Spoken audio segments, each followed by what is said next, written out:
votes haven't even been counted. They haven't even finished voting yet. Already Trump is calling our election unconstitutional and a giant scam, which are also adjectives some might use to describe him. He said the whole thing. Years, MAGA has been selling Donald Trump as a political colossus, an inevitable force of nature who cannot be beaten.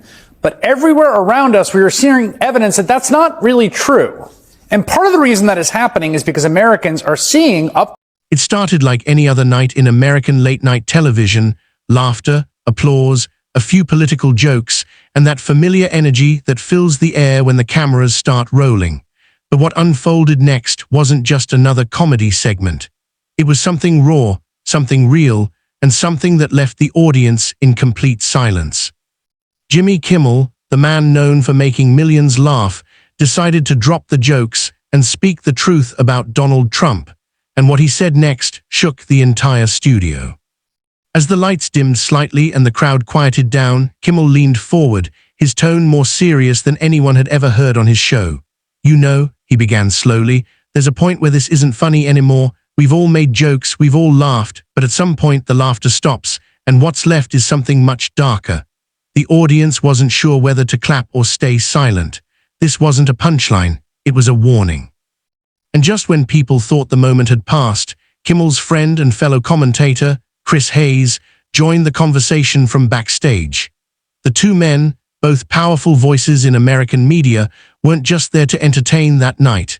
They were there to confront something they both believed America could no longer ignore.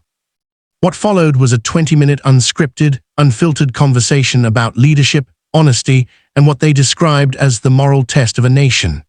Clips of the exchange would later go viral across every platform, viewed tens of millions of times, sparking debates, outrage, and applause in equal measure. But for those who watched it live, it was something unforgettable, a moment where television stopped being about ratings and became about responsibility. Spent the weekend posting photos of his awesome new toilet renovation at the White House. You know, it's important to remember, he's not just the president, he's also your most annoying friend on Instagram.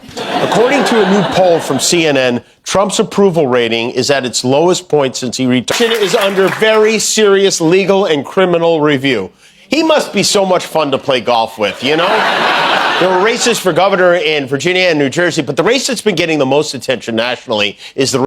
Kimmel began by recalling his own disillusionment over the years. He talked about how he used to avoid politics altogether, focusing only on jokes and celebrity interviews. But then he said something that cut deep. "I stopped being neutral the day I realized neutrality was just another form of approval." The crowd gasped. You could feel the tension in the air, a mix of admiration and discomfort. Kimmel wasn't reading from a teleprompter. He was speaking from somewhere deeper. Chris Hayes then took over, his voice calm but sharp. "We live in a time where truth feels optional," he said, "where facts can be twisted and lies can be marketed as freedom. But the truth doesn't care how loud someone shouts. It doesn't care how many rallies they hold or how many tweets they send. It just exists." The audience broke into applause, but it wasn't the usual laughter-filled clapping that late-night shows thrive on.